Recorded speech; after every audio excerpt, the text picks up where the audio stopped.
Hello, അസ്സലാമലൈക്കും. റംദാൻ കരീം. അപ്പോൾ ഇന്നത്തെ പരിപാടി ഇപ്പോൾ റമദാനിലെ 16-ാം തീയതി 17-ാം രാവിൻ്റെ നോമ്പ് തുറയുടെ പരിപാടിയായിട്ടോ ഇന്നത്തെ പരിപാടി. അപ്പോൾ നമ്മളിത് ഏകദേശം ഒരു 16 കിലോ ചിക്കനും 8 കിലോ റൈസും ഇട്ട വയ്ക്കുന്നത്. അതിനാവശ്യമുള്ള 4 കിലോ സവാളയാണ് നമ്മൾ ഈ കുനുകുനാന്ന് വെട്ടി അരിഞ്ഞുകൊണ്ടിരിക്കുന്നത്.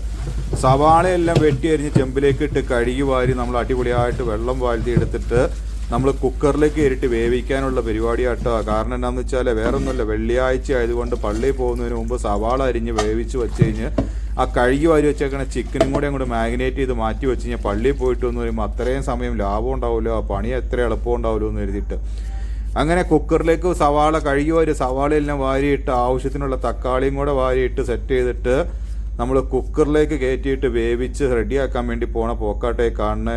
അങ്ങനെ ഇതെല്ലാം കൂടെ കൂടി വാരിയിട്ട് കുക്കർ അടിച്ച് വെള്ളിയാഴ്ച ആയതുകൊണ്ട് എത്രയും നേരത്തെ പരിപാടി തുടങ്ങാനുള്ളതിൻ്റെ ഹാലി കാണിക്കണ കേട്ടോ. അതുകൊണ്ടാട്ടെ ഈ കുക്കറിൽ വേവിക്കണത്. നമുക്ക് പള്ളി പോയിട്ട് വന്നിട്ട് ചെയ്യാൻ സമയം ഉണ്ടാവില്ല എന്ന് ബിസ്മീൻ ചെല്ലി ഗ്യാസ് ഓണാക്കിയിട്ട് നമ്മളിത് പരിപാടി ഇവിടെ അങ്ങോട്ട് തുടങ്ങുകയെന്ന്.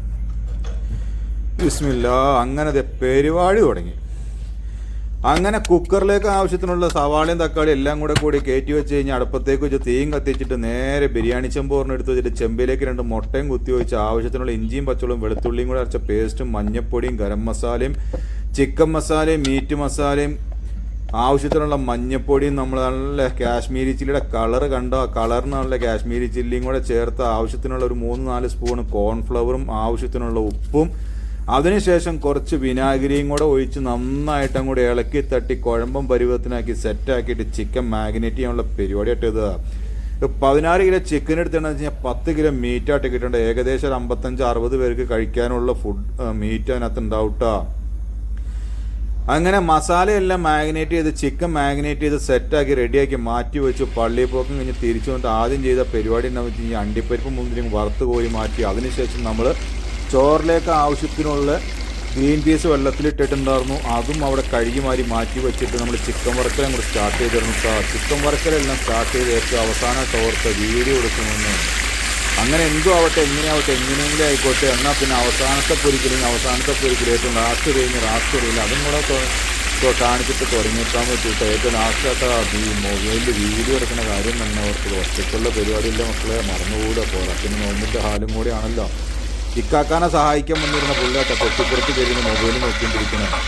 അങ്ങനെ ചിക്കൻ വറുത്ത് വെച്ചിരുന്ന എണ്ണ തന്നെ ചെമ്പിലേക്ക് വാരി എടുത്ത് വെച്ചിട്ട് നമ്മൾ എണ്ണ ചൂടായി വന്നപ്പോഴത്തേക്ക് എടുത്തു വെച്ചിരുന്ന സ്പൈസസ് എല്ലാം കൂടി ചെമ്പിലേക്ക് ഒരു തട്ടം വെച്ച് കൊടുക്കേണ്ടിട്ടാ. കാരണം നല്ല ചൂടോടുകൂടി നമ്മൾ എണ്ണയിലേക്ക് അങ്ങോട്ട് ഇട്ട് കൊടുത്തിട്ടുണ്ടെങ്കിൽ സ്പൈസസ് എല്ലാം കത്തിപ്പോകുന്നു. എണ്ണ ചെറുതായിട്ടൊന്ന് ചൂടായിട്ട് വന്നപ്പോൾ തന്നെ ഉടനെ തന്നെ അവനെ പിടിച്ചങ്ങോട്ട് ഒറ്റ തട്ടം കൂടെ വെച്ച് കൊടുക്കുന്നു. എന്തിന് ഈ നമ്മുടെ ഏലക്ക ഗ്രാമ്പു തക്കോലം കറുവപ്പട്ട പെരുംജീരകം എല്ലാം കൂടി അത് കഴിഞ്ഞിട്ട് നമ്മൾ അപ്പം തന്നെ നമ്മൾ കുക്കറിൽ വേവിച്ച് വെള്ളം വാഴ്ത്ത മാറ്റി വെച്ചിരുന്ന സവാളയും തക്കാളിയും കൂടി ഇട്ട് കൊടുത്തു. അതൊന്ന് ചൂടായി വന്നപ്പോഴത്തേക്കും നമ്മൾ ഇഞ്ചിയും പച്ചമുളകും വെളുത്തുള്ളിയും അരച്ച് സമം ചേർത്ത് അരച്ചെടുത്ത പേസ്റ്റും കൂടെ ഇട്ട് കൊടുത്തിട്ട് അതിൻ്റെ പച്ചമണം മാറുന്നൊന്ന് വഴറ്റിയെടുക്കണ്ടിട്ടാ. അങ്ങനെ വയറ്റിയെടുത്ത് നമ്മൾ ഒറ്റയ്ക്ക് നിന്ന് വീഡിയോ എടുക്കുന്നുണ്ട്. ഇപ്പോൾ പെട്ടിപ്പുറത്ത് കയറിയിരുന്ന പുള്ള പറഞ്ഞു, ഇക്കാ ഒരു കാര്യം ചെയ്യുക കാക്കു ഞാനും കൂടെ സഹായിക്കാൻ ഇളക്കാമെന്ന് പറഞ്ഞു. അപ്പോൾ പുള്ള ഇളക്കാൻ നിന്നപ്പോഴത്തേക്ക് ഞാനൊരു കാര്യം ചെയ്തു. കുനുകുനാന്ന് അരിഞ്ഞു വെച്ചേർന്ന് തണ്ടൊടിച്ച് വെട്ടേക്കറിഞ്ഞ് കുനുകുനാന്ന് അരിഞ്ഞെടുത്തേർന്ന എണ്ണെന്നൊക്കെയായിരുന്നു ഇവിടെ ഉള്ള, മറന്നും പോയില്ല. മല്ലിയിലയും പുതിനയിലയും കൂടി ഇട്ട് കൊടുത്തു. അതിനുശേഷം കുറച്ച് കസ്തൂരി മേത്തിയും കൂടെ ഇട്ട് കൊടുത്തിട്ടുണ്ട് കേട്ടോ. അതിനുശേഷം നമ്മൾ ചിക്കനിലേക്ക് മസാലയ്ക്ക് ആവശ്യമായ ഗരം മസാല, മീറ്റ് മസാല, ചിക്കൻ മസാല, മഞ്ഞപ്പൊടി, മട്ടൻ മസാല, കാശ്മീരി മുളക് പൊടി, മഞ്ഞപ്പൊടി എല്ലാം കൂടി ചേർത്ത് അങ്ങോട്ട് തട്ടിക്കൊടുത്തിട്ട് അതിൻ്റെ പച്ചമണം ഒന്ന് മാറുന്നു വരുന്നു മൂപ്പിച്ചെടുക്കുക കേട്ടോ. ഈ പരിപാടിയൊക്കെ ചെയ്തുകൊണ്ടിരിക്കുമ്പോഴും പുള്ളയുടെ കയ്യിൽ മൊബൈൽ ഇരിപ്പുണ്ട്. വേറൊന്നുമില്ല, പുള്ളയുടെ ഉമ്മായായിട്ട് വീഡിയോ കോൾ വിളിച്ച് സംസാരിച്ചുകൊണ്ടിരിക്കുക കേട്ടോ. ഏതാണ്ടൊരു കളർ, നല്ല കളർ എന്നൊക്കെ പറഞ്ഞ് കാണുന്നുണ്ട്. ചില്ലി സോസ് വയ്ക്കണ വീഡിയോ എടുക്കാൻ മറന്നുപോയെങ്കിൽ അവസാനത്തെ റീലായിട്ട് ഞാനൊരു കാര്യം ചെയ്തു. ഒന്നോടൊന്ന് ചില്ലി സോസിൻ്റെ കുപ്പീനെ കഴുത്തിപ്പിടിച്ച് ഞെക്കിപ്പിച്ച് അങ്ങോട്ട് ചാടിക്കണം, നിങ്ങൾക്കൊന്ന് കാണിച്ചു തരാൻ വേണ്ടി എടുത്തതാട്ടോ. അതിനുശേഷം ടൊമാറ്റോ സോസും കൂടെ അങ്ങോട്ട് ഇട്ട് കൊടുക്കേണ്ടെന്ന്. ചില്ലി സോസും ടൊമാറ്റോ സോസും രണ്ടും കൂടി സമാസമയം കൂടെ മിക്സ് ചെയ്ത് സെറ്റാക്കി അടിപൊളിയായിട്ടൊന്ന് കുഴമ്പം പരുവത്തിന് റെഡിയാക്കി എടുത്തതിന് ശേഷം നമ്മൾ കുറച്ച് വെള്ളം ചൂടാക്കാൻ പറ്റുന്നിട്ട് ചൂടുവെള്ളമായിട്ട് ഒഴിക്കണേ. ഒരു കാരണവശാലും പച്ചവെള്ളം ഒഴിക്കാൻ നിൽക്കരുത്. പച്ചവെള്ളം ഒഴിച്ചിട്ടുണ്ടെങ്കിൽ വെള്ളത്തിൻ്റെ ടേസ്റ്റ് മാറിപ്പോകുന്നു, വെള്ളത്തിൻ്റെ പോയിട്ട് ഗ്രേവിയുടെ ടേസ്റ്റ് മാറിപ്പോകുന്നു. അത് കഴിഞ്ഞ് ബിസ്മീൻ ചൊല്ലി രണ്ടും കൽപ്പിച്ച് തക്കൽത്തോലുള്ള വരുന്നത് വന്നോടത്ത് വെച്ച് കാണട്ടെ പടച്ചോനെ നിങ്ങൾ കാത്തോളി എന്നുള്ള നെയ്യത്തോടു കൂടി ആവശ്യത്തിനുള്ള ഉപ്പും തട്ടിക്കൊടുത്ത് തിളപ്പിച്ച് വെച്ചിരുന്ന വെള്ളം കുറച്ചും കൂടെ ഒഴിച്ചു കൊടുക്കേണ്ടിട്ട. കാരണം ബിരിയാണി മസാലയ്ക്കാണെങ്കിലും ടൈറ്റ് ഗ്രേവി പറ്റൂല, കുറച്ച് ഗ്രേവി എന്തെങ്കിലും ലൂസായിട്ട് വേണമല്ലോ അതിന് വേണ്ടിയിട്ട്. അത് കഴിഞ്ഞ് അതെല്ലാം ഒന്ന് തിളച്ച് സെറ്റായി വന്നപ്പോഴേക്കും നമ്മളിത് വറുത്ത് വെച്ചിരുന്ന ചിക്കൻ എടുത്തിട്ട് നന്നായിട്ട് ഇളക്കോട്ടെ. ഇതിൻ്റെ ഇടയ്ക്ക് മോന് വന്നിട്ട് ഫ്രീസർ പറഞ്ഞാൽ എടുത്തുകൊണ്ടും പോകുന്നുണ്ട്, വേറൊന്നും അല്ലാട്ടാ. അവൻ്റെ മൊബൈലിൽ വീഡിയോ എടുത്തുകൊണ്ടിരുന്ന സമയത്ത് അവൻ്റെ മൊബൈൽ ഭയങ്കരമായിട്ട് ഹീറ്റായി കഴിഞ്ഞ് കഴിഞ്ഞപ്പോൾ ഐഫോണിൻ്റെ ഒരു ഗതികേടൊന്നും ആലോചിച്ചിരിക്കണേ. ഫ്രീസറിൽ വെച്ച് 1 മിനിറ്റ് വെച്ച് തണുപ്പിച്ച് രംഗാട്ടാ കാണുന്നത്. അതിനകത്ത് വെള്ളം കയറൂലടാ ഉള്ളേന്ന് ചോദിച്ചു കഴിഞ്ഞപ്പോൾ അതിനൊന്നും പറ്റൂല. ഇത് ഐഫോണെന്നും പറഞ്ഞ് പുള്ള ഫോണും കൂടെ അങ്ങോട്ട് പോയിട്ടുണ്ട്. അൽഹംദുലില്ലാ ഒന്നും പറ്റിയില്ല. ഈ സമയം കൊണ്ട് നമുക്ക് ആവശ്യമായതിനുള്ള നമ്മൾ അരി അങ്ങോട്ട് എന്നാ ചെയ്യേണ്ടതെന്ന് വെച്ച് കഴിഞ്ഞാൽ വെള്ളത്തിലിട്ട് 5-6 പ്രാവശ്യം കൊണ്ട് നന്നായിട്ട് അങ്ങോട്ട് കഴുകിയിട്ട് 5 പ്രാവശ്യം കഴുകി ഊറ്റിക്കഴിഞ്ഞ് 6ാമത്തെ പ്രാവശ്യം നല്ല അടിപൊളിയായിട്ട് വെള്ളത്തിലേക്ക് ഇട്ട് വെച്ചിട്ടുണ്ട്. ഒരു മണിക്കൂർ, അരമണിക്കൂർ മതി, ഒരു 1/4 മണിക്കൂർ എന്തായാലും ഒന്ന് കുതിർന്നോട്ടെ എന്ന് ഓർത്തു. ആ കിട്ടിയ ഗ്യാപ്പിൽ അവിടെ കിടന്ന ക്യാരറ്റിനെ പിടിച്ച് തൊലി ഉരിയണ രംഗാട്ടേ കാണുന്നേ. കുക്കുംബറിനെ ആദ്യം പിടിച്ച് തൊലി ഉരിഞ്ഞ് മാറ്റി വെച്ചിരുന്നെങ്കിലും ക്യാരറ്റ് അതിൻ്റെ കൂടെ എടുത്തിരുന്നിട്ടാ. അപ്പോൾ സലാഡിന് ആവശ്യമായ സവാളയും തക്കാളി നമ്മളതിനകത്ത് ഇട്ടിട്ടില്ല, മറന്നു ഇതാണല്ലോ. സവാളയും ക്യാരറ്റും കുക്കുംബറും എല്ലാം കൂടി കുനുകുനാന്ന് അരിഞ്ഞ് ഒന്നിച്ച് കൂട്ടാനുള്ള പരിപാടിയായിട്ടേ കാണുന്നേ.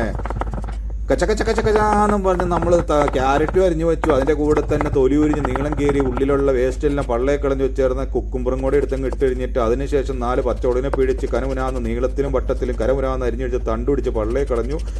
അങ്ങനെ സലാഡിന് ആവശ്യമായ സാധനങ്ങളെല്ലാം ചെരുവത്തിലേക്ക് വാരിയിട്ട് ആവശ്യത്തിനുള്ള ഉപ്പും കൂടെ അങ്ങോട്ട് ഇട്ട് കൊടുക്കണ്ടിട്ടാ. ആവശ്യത്തിനുള്ള ഉപ്പും കൂടി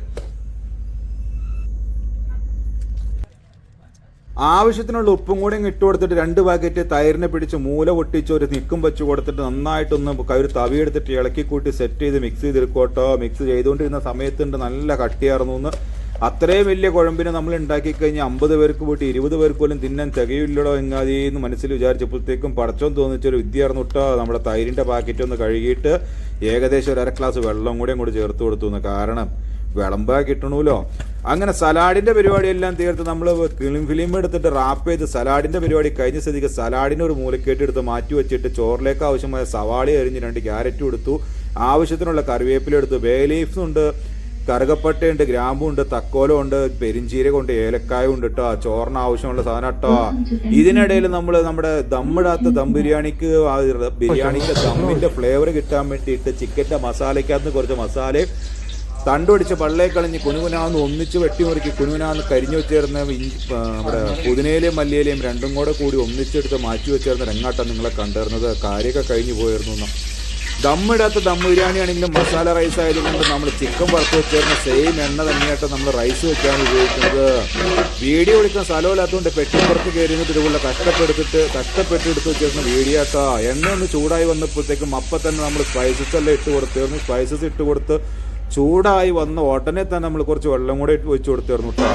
ഇതിനകത്ത് പറ്റിയൊരു അബദ്ധം എന്നാന്ന് വെച്ചാൽ നമ്മൾ സ്പൈസസ് ഇടുന്നതിന് മുമ്പ് തന്നെ നമ്മൾ ഇതിനകത്തേക്ക് ആവശ്യത്തിനുള്ള സ്പൈസസ് ഇട്ട് വെള്ളം ഒഴിക്കുന്നതിന് മുമ്പ് തന്നെ നമ്മൾ ഇതിനകത്തേക്ക് ആവശ്യത്തിനുള്ള കറിവേപ്പിലും സവാളയും കൂടി ഒന്ന് വാട്ടാൻ വേണ്ടി ഇട്ട് കൊടുത്തിരുന്നു കേട്ടോ. വീഡിയോ എഡിറ്റ് ചെയ്തുകൊണ്ട് സമയത്ത് മാറിപ്പോയതെന്ന് മാറിയത് പിന്നെ അവിടെ കിടക്കട്ടെ, പിന്നെ മാറ്റിയെടുക്കുക എന്നെ കൊണ്ട് പറ്റൂല എന്നും പറഞ്ഞിട്ട് ഞാൻ അവിടെ തന്നെ വെച്ചിട്ട് വീണ്ടും ആ വെള്ളം ഒഴിക്കണ രംഗത്ത് തുടങ്ങിയിരുന്നു.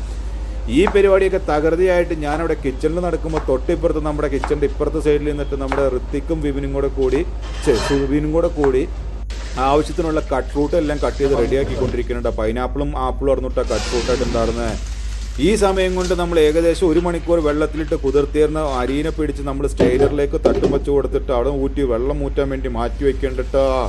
ആദ്യം കണ്ടപ്പോൾ നിങ്ങളോർത്ത് എന്തുകൊണ്ടെങ്കിൽ അത് ഇങ്ങനെ കാണിക്കണ സിങ്കിലേക്ക് എന്തിനാ നേരിട്ട് ഒഴിച്ചെന്നായിരിക്കും നിങ്ങൾ ചിന്തിച്ചത്. അതിനകത്ത് സ്റ്റെയിനർ വെച്ചിട്ടുണ്ടായിരുന്നു എന്ന്. ഈ സമയം കൊണ്ട് റെഡിയായ മസാലയും കൂടി മാറ്റി വെച്ച് വെള്ളം ഒന്ന് തിളച്ച് വന്ന് ചൂടായി തുടങ്ങിയപ്പോഴത്തേക്കും ഉടനെ തന്നെ നമ്മൾ എടുത്തു വെച്ചേർന്ന മസാലക്കൂട്ട്, അതായത് ചിക്കൻ്റെ ബിരിയാണിയുടെ മസാല മാറ്റി വെച്ചേർന്ന അതും കൂടി അതിനകത്തേക്ക് ആ വെള്ളത്തിലേക്ക് ഇട്ട് കൊടുക്കുന്ന തിളപ്പിക്കും കേട്ടോ. ഈ സംഭവം നന്നായിട്ടൊന്ന് തിളച്ച് മറിഞ്ഞങ്ങോട്ട് റെഡിയായി വരുമ്പോൾ വന്നൊരു മണമുണ്ട്. എൻ്റെ പൊന്ന് സാറേ, ആവശ്യത്തിനുള്ള ഉപ്പൊക്കെ നമ്മൾ ഇട്ട് കൊടുത്തേർന്നു കേട്ടോ. അതൊന്നും പിന്നീട് ഉപ്പിടുന്ന വീഡിയോ ഒന്നും എടുക്കാൻ പറ്റിയില്ലാന്ന്. അതിനുശേഷം ഏകദേശം 250-300 ml വരുന്ന കണക്കായിട്ട് ഞാൻ ആ 6 kg നെയ്യ് നന്നായിട്ട് തിളച്ച വെള്ളത്തിലേക്ക് കൂടി ഇട്ട് കൊടുത്തു.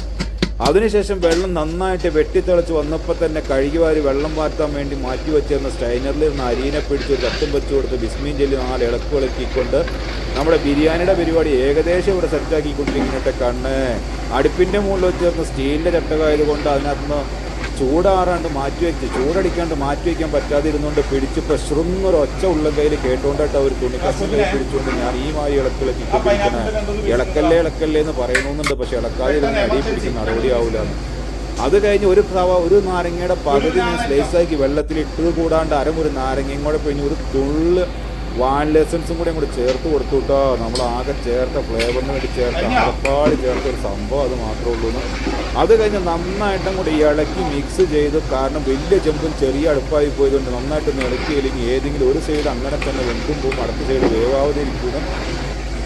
അങ്ങനെ അത്യാവശ്യത്തെ നന്നായിട്ട് ഇളക്കി കുറുക്കി നമ്മൾ ആവശ്യത്തിനുള്ള വെള്ളത്തിൻ്റെ പരുവം തോത് റെഡിയായി വന്നപ്പോഴത്തേക്ക് നമ്മൾ ഇനി അടുത്ത പരിപാടി എന്നാന്ന് വെച്ചിട്ടുണ്ടെങ്കിൽ സ്റ്റൗവിൻ്റെ തീയൊന്ന് കുറച്ച് കഴിഞ്ഞിട്ട് നമ്മൾ അപ്പം തന്നെ അടുത്തുള്ള പരിപാടി എന്നെ കാണിക്കാൻ പോകണമെന്ന് വെച്ച് കഴിഞ്ഞാൽ അലൂമിനിയം ഫോയിൽ വെച്ച് കവർ ചെയ്യണ പരിപാടിയായിട്ട് ഇനി ചെയ്യാൻ പോകണേ.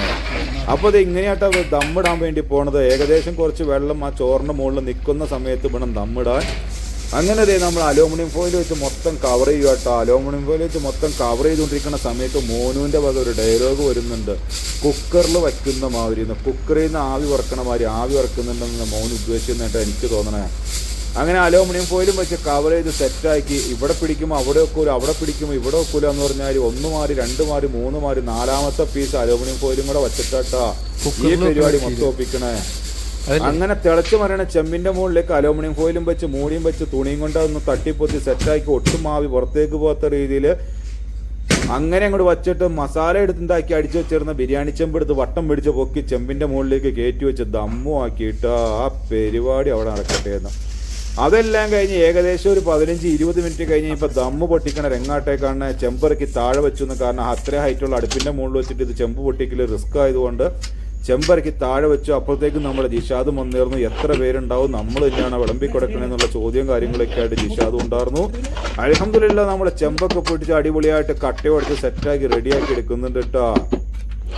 ഇന്നത്തെ പരിപാടി എന്താണെന്ന് വെച്ച് കഴിഞ്ഞാൽ വണ്ടി വന്നം അൽഹംദുലില്ലാ ഒരുപാട് പേരോട് നന്ദി പറയാനുണ്ട്. നമ്മുടെ വിളമ്പാനും സഹായിക്കാനും പിടിക്കാനും കൂടെ ഉണ്ടായിരുന്ന കട്ടയ്ക്ക് കൂടെ ഉണ്ടായിരുന്ന പള്ളിയിലെ സ്ഥിരം സാന്നിധ്യമായ നമ്മുടെ ബഷീർക്ക, ഷെഫീക്ക, നിയാസുക്ക, നമ്മുടെ പരീദക്ക, അങ്ങനെ ഒരുപാട് ആളുകളുണ്ട്. പലരും പേര് പറയാൻ വിട്ടുപോകുന്നുണ്ട്. എല്ലാവർക്കും കൂടെ ഒരുപാട് നന്ദിയും കടപ്പാടും ഞാൻ ഈ സമയത്ത് അങ്ങോട്ട് രേഖപ്പെടുത്തുവട്ടോ. അങ്ങനെ ആദ്യം നമ്മൾ ദമ്മ് പൊട്ടിക്കാൻ നേരത്ത് മാറ്റി വെച്ചിരുന്ന അലൂമിനിയം ഫോയിൽ എടുത്ത് മാറ്റി കളഞ്ഞിട്ട് ഒരു പീസ് കീറിപ്പോയത് ചുറ്റിക്കുട്ടി പള്ളിയെ കളഞ്ഞിട്ട് അടുത്ത പീസും കൂടെ കയറ്റി വെച്ചിട്ട് നമ്മളവിടെ പരിപാടി തുടങ്ങി. വണ്ടി കയറ്റി സാധനം നേരെ പള്ളിയിലേക്ക് എത്തിച്ചുട്ടാ. കട്ട് ഫ്രൂട്ടിൻ്റെ കൂടെ നമ്മൾ തണ്ണിമത്തൻ്റെ ജ്യൂസും ഉണ്ടായിരുന്നു, ഈത്തപ്പഴം കൂടെ കൂടിയിട്ട് നമ്മൾ നമ്മുടെ സാധനങ്ങൾ സെറ്റ് ചെയ്തിരുന്നത്. ചെറിയ കുട്ടി പൊളിയിട്ട് മേടിച്ചിട്ട് എല്ലാം സെറ്റ് ചെയ്തിരുന്നു. പള്ളിയിലേക്ക് നമ്മുടെ കൂടെ ഋത്തിക്കും നമ്മുടെ രാകേഷും നമ്മുടെ സുബിനും ഉണ്ടായിരുന്നു കേട്ടോ. പള്ളിയിലേക്ക് വരാൻ വേണ്ടി സാധനങ്ങൾ വിളമ്പാനും പിടിക്കാനും എല്ലാ കാര്യങ്ങൾക്കും പിള്ളേർ നല്ല കട്ടയ്ക്ക് കൂടെ ഉണ്ടായിരുന്നു. ഇതിൻ്റെ ഇടയ്ക്ക് ഉസ്താദ് ദുആ ചെയ്തുകൊണ്ടിരിക്കുക കേട്ടോ. നോമ്പ് തുറക്കുന്നതിന് തൊട്ട് മുമ്പുള്ള ദുആക്ക് ഇജാബത്ത് കിട്ടുന്ന സമയമാണെന്നല്ല പറയുന്നത്. അത് കഴിഞ്ഞ് കഴിഞ്ഞിട്ട് 17 രാവ് അറിഞ്ഞുകൊണ്ട് ഞങ്ങൾ നിസ്കാരം കഴിഞ്ഞിട്ട് ഉടനെ തന്നെ പുറത്തിറങ്ങി. പള്ളിയിൽ അത്യാവശ്യം ആൾക്കാരും ഉണ്ടായിരുന്നു. അൽഹംദുലില്ലാ കാര്യങ്ങളൊക്കെ റാഹത്തായി. അങ്ങനെ നമ്മൾ ചോറും കറിയും സാധനങ്ങളൊക്കെ സെറ്റാക്കിക്കൊണ്ടിരിക്കുന്ന സമയത്ത് ഉസ്താദ് ദുആ ചെയ്തുകൊണ്ടിരിക്കുമായിരുന്നു. അങ്ങനെ ഉസ്താദിൻ്റെ ദുആ ചെയ്തും കഴിഞ്ഞ് എല്ലാം കഴിഞ്ഞപ്പോഴത്തേക്കും നമ്മുടെ കൊച്ചു പിള്ളേരും മുതിർന്ന ആളുകളും നമ്മുടെ ചങ്കും ചങ്കിടിപ്പായ നമ്മുടെ നാട്ടുകാരും നമ്മുടെ സുഹൃത്തുക്കളും എല്ലാവരും കൂടെ കൂടി എത്തിയിട്ടോ. നമ്മുടെ അലിബാബയുടെ മുതലാളി സജീർക്കായും ഉണ്ടായിരുന്നിട്ട് നമ്മുടെ കൂടെ നിന്ന് നോമ്പ് തുറയ്ക്കുക. അങ്ങനെ എല്ലാവരും കൂടെ കൂടി ഫുഡ് കഴിച്ചുകൊണ്ടിരിക്കുന്ന സമയത്ത് ചെന്നിട്ട് ചോദിച്ചു എങ്ങനെ ഉണ്ടായിരുന്നു. ഇപ്പോൾ അർഷാദ് അളിയനാട്ടോ പറയണ, അല്ല അടിപൊളിയായിരുന്നു എന്ന് തംസപ്പ് കാണിച്ചു. അളിയൻ കുക്കറാന്നുള്ള കാര്യം ഷാജിക്കൊക്കെ അറിയാൻ പാടില്ലായിരുന്നു എന്നിട്ടാ പറയണേ. അതിൻ്റെ ഇടയ്ക്ക് ഇപ്പുറത്തെ മൂലക്ക് ആരും കാണാണ്ട് മോനും അൻസാഫും കൂടെ കൂടിയിരുന്ന് ഫുഡ് കഴിക്കണ്ടായിരുന്നു കേട്ടോ. എല്ലാവരും കഴിച്ച് കഴിഞ്ഞിട്ട് ഇറങ്ങി പോരാൻ നേരത്ത് അടിപൊളിയായിരുന്നു. അൽഹംദുലില്ലാ റാഹത്തായെന്ന് പറയുമ്പോൾ കിട്ടുന്നൊരു സന്തോഷമുണ്ടല്ലോ. അൽഹംദുലില്ലാ കാര്യങ്ങളെല്ലാം റാഹത്തായിരുന്നു. അങ്ങനെ പള്ളിയിലെ ദുആ ചെയ്തും കാര്യങ്ങളും എല്ലാം കഴിഞ്ഞ് 17 രാവും നോമ്പ് തുറ എല്ലാ പരിപാടിയും കഴിഞ്ഞ് അൽഹംദുലില്ലാ എല്ലാം കഴിഞ്ഞ് ഞങ്ങൾ അങ്ങോട്ട് പോന്നു കേട്ടോ. അപ്പോൾ എല്ലാവർക്കും ഒരിക്കൽ കൂടി റമദാൻ കരീം. അൽഹംദുലില്ലാ.